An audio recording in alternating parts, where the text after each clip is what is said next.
The drama surrounding Angel Reese's All-Star Weekend was supposed to be her crowning moment.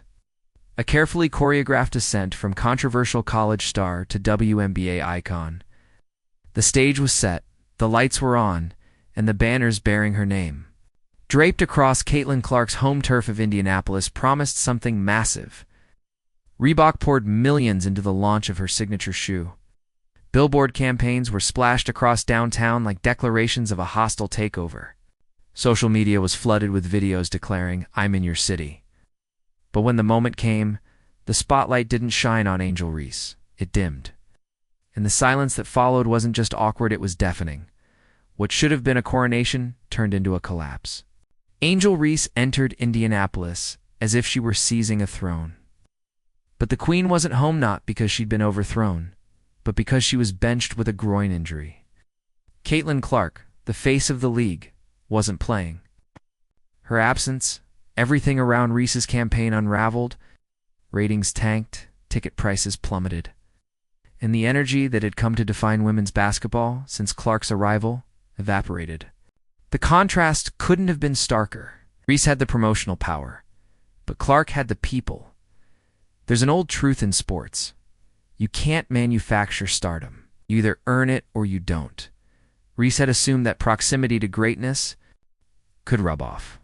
That if she dropped her shoe in Clark City, if she launched it during All-Star Weekend, if she plastered her face next to Clark's shadow, the result would be magic. But what unfolded was a painful lesson in how star power actually works. The viewers didn't show up for her. The fans didn't flood the stands. And no amount of corporate branding could hide the one thing that truly sells in sports: authenticity. The campaign itself was tone-deaf at best and manipulative at worst. "I'm in your city" was supposed to be a rallying cry. Instead, it felt like an invasion. A declaration of conquest aimed at a queen who wasn't even on the battlefield. It wasn't bold, it was opportunistic. It wasn't fearless, it was forced. Clark didn't need to lace up to claim the spotlight.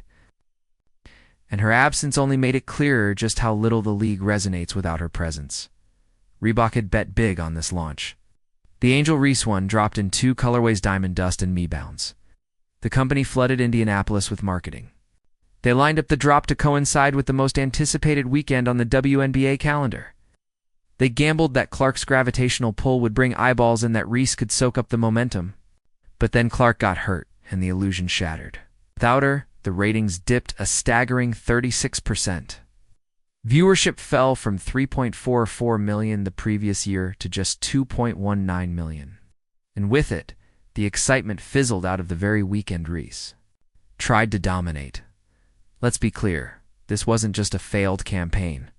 It was a reflection of the gap between 2 very different kinds of athletes. Caitlin Clark has built her brand on excellence. Her every move on the court has been earned. Her every endorsement, from Nike's $28 million deal to sold-out sneaker drops, has been backed by performance and passion. She doesn't have to declare she's taking over as city fans are already lined up outside the arena. She doesn't need to force rivalries. Her presence creates them. And she doesn't rely on slogans to sell shoes. Her legacy speaks for itself. Angel Reese, meanwhile, tried to skip the grind. She saw the hype and mistook it for something that could be imitated. She saw a star and assumed the glow could be copied. She confused controversy for charisma, brand deals for fan love, and marketing for meaning. And when the lights finally came on, there was nothing behind the curtain. The tone of Reese's campaign reeked of desperation, and fans noticed. Social media was quick to call it out. Tweets flooded timelines with comments like "more photographers than fans at this launch," and "she can't sell her shoe without piggybacking off Caitlin Clark." The backlash wasn't subtle, it wasn't unfounded. The contrast between Clark's sold-out Nike drop and Reese's lukewarm launch was glaring. Clark's Cobes sold out in less than 60 seconds, with resale prices skyrocketing to over $600. Reese's shoes released to a collective shrug, and it didn't help that Reebok's own executives seemed to understand the issue, even if they never said it directly. In the Netflix docuseries Power Moves, Shaquille O'Neal openly suggested that Reese should be dressed head to toe in Reebok when she faces Caitlin Clark, because without Clark in the frame, the marketing falls flat. Translation: Reese isn't the star. She's the support character. Even Reebok knows their investment hinges on Caitlin Clark being present. The biggest irony of all? Reese's entire trap aesthetic down to her walk in your trap, take over your trap slogan was meant to position her as a disruptor, someone breaking boundaries. But in Caitlin Clark's city, with Clark injured and watching from the sidelines, it felt less like rebellion and more like an opportunistic grab for attention. And fans weren't buying it, literally or figuratively. Even the numbers told the story. The get-in price for the All-Star game plummeted 48% after news broke that Clark wouldn't play. What was supposed to be the most anticipated game of the year became a glorified exhibition. The WNBA tried to spin the viewership drop by comparing 2025 to 2023's 850,000 viewers, ignoring 2024's record-breaking 3.44 million entirely. But no amount of spin could hide what was obvious. Without Clark, the league reverted to irrelevance. And Reese's campaign only highlighted that absence more painfully. She didn't just fail to capitalize. She exposed herself.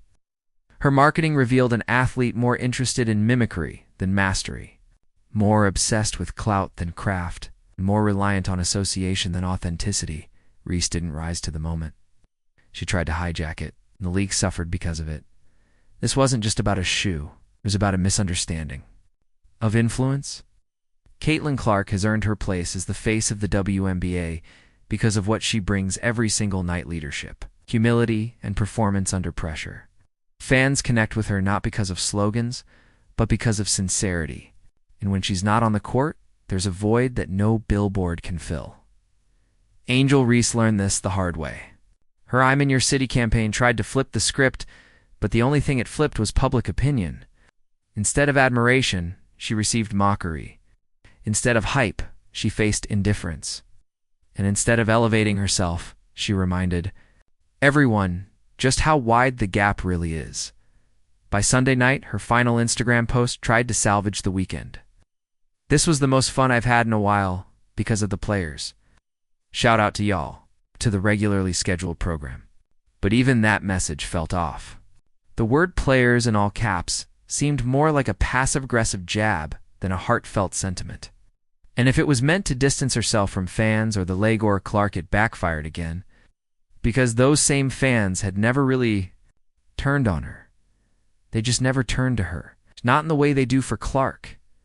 Angel Reese's shoe may eventually find its audience. Maybe Reebok will recoup its investment. Maybe she'll find her own lane, independent of Clark's shadow. But if this All-Star weekend proved anything, it's that true influence can't be borrowed. It must be built. And right now, Caitlin Clark is building a legacy. Angel Reese is building a billboard. Comment below, baby goat over baby giraffe, if you're riding with CC. Like, subscribe. And turn on all notifications so you never miss the real story. And click the video on your screen now to keep going. The real WNBA drama has only just begun.